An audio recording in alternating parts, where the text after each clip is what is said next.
It's Sonam here and it's August 2025. It's been a few months since I last recorded any updates for YouTube. Things have been really interesting. Where do I start? Currently, my new favourite breakfast is kefir. Kefir, either or. I like having that with mixed berries, so it just depends what I have, like any fruit really. Recently I've been having raspberries, blueberries, some peanut butter in there, like a tablespoon of peanut butter, chia seeds and nuts and seeds. I know in the last video I talked about Greek yogurt. It's like the fermentation taste in kefir that is just beautiful with the nuts and then the freshness of the fruit. It's just so beautiful. I love it. Obsessed with it. So I've been having it almost every day. I'm actually out of kefir right now, so I need to go buy some. I've been looking up how to make it at home. I'm no longer macro fasting. At one point I was. I'm no longer counting calories either. I just don't want to do it anymore. It takes up too much mental space. It was something I used as a tool at that time to transition from like this phase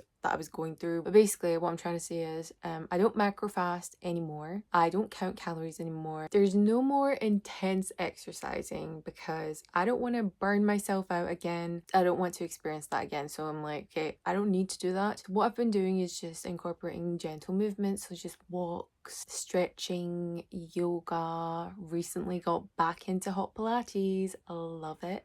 And hot yoga as well. And I went to my first reformer Pilates this year. Really enjoying that. I quit the gym. At one point I was enjoying working out at the gym. I like the fitness classes. I like doing the weight stuff that I was doing myself. But I just kind of got bored of it. Another thing that changed my mind about the gym is I went on this retreat.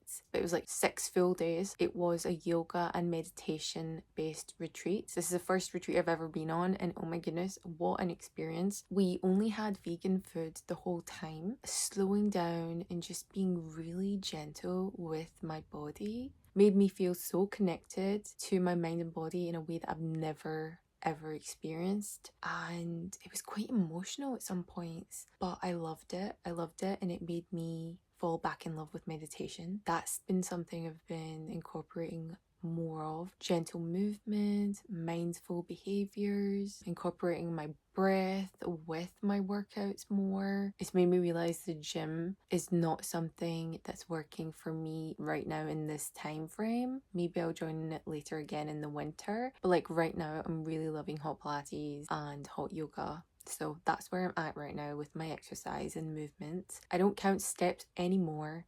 I just am more mindful of the time that I spend walking. So like 20 minutes a day is fantastic because it's really easy for me to do that and fit that in my life right now. And it's something I can keep up long term really easily. Another thing that I've been reflecting on is recognizing when my mood is starting to dip. So when I'm starting to feel a bit low, I'm like, okay, I'm more aware of that. My why wasn't strong enough, I don't think. At times it was, but it wasn't consistent. I want to have a certain aesthetic, but it wasn't strong enough to keep me motivated to be consistent in my behaviors. But now my why has shifted to I want to feel good, and feeling good outweighs the struggle of trying to eat a certain way to look better. It's like noticing how I feel when I'm eating plant-based foods. And that's essentially what I've been doing. So I've been incorporating more plant-based foods. I've been eating more fermented foods like kefir, kimchi, and I've been reducing my ultra processed foods, so just not eating them as much. And I've noticed such an incredible difference in my digestion, in my mood, in my sleep quality, in my energy. It's unreal. I actually came across this lady, this beautiful YouTuber. Her name is Alexandra Abia, if I pronounced that right. She goes by Alex and she's a medical student. She has been documenting her weight loss journey on YouTube. So I've been following some of her journey. She was talking about this time when she attended an obesity lecture and how the weight loss injections essentially work,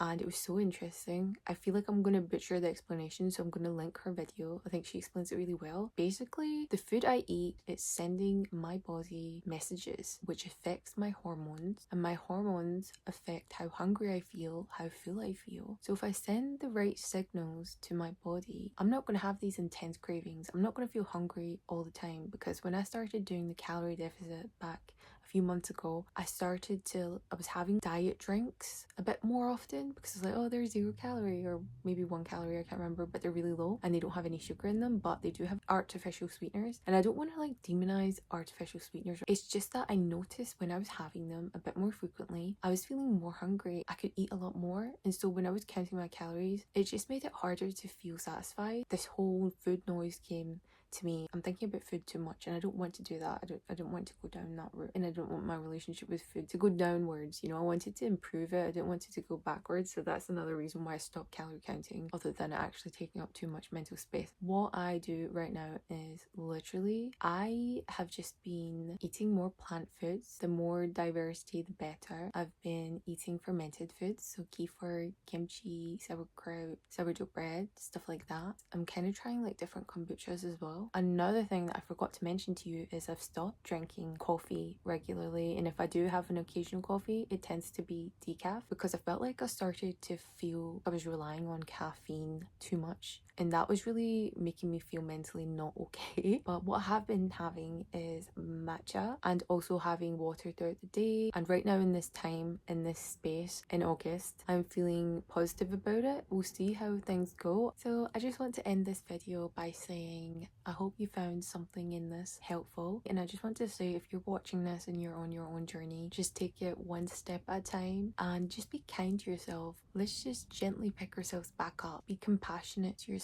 It's so important for your well-being. At the end of the day, it's your quality of life. It's how you feel inside your mind and body that really matters, and it's going to shape the decisions and your behaviors that you make going forward. And it is a long-term change that we're trying to make, so there's no rush. Clearly you have some type of will to get better yourself, or maybe you're just interested to see what I'm doing and what's helping. Regardless, I really appreciate you watching this, and I will be back at some point to update you again.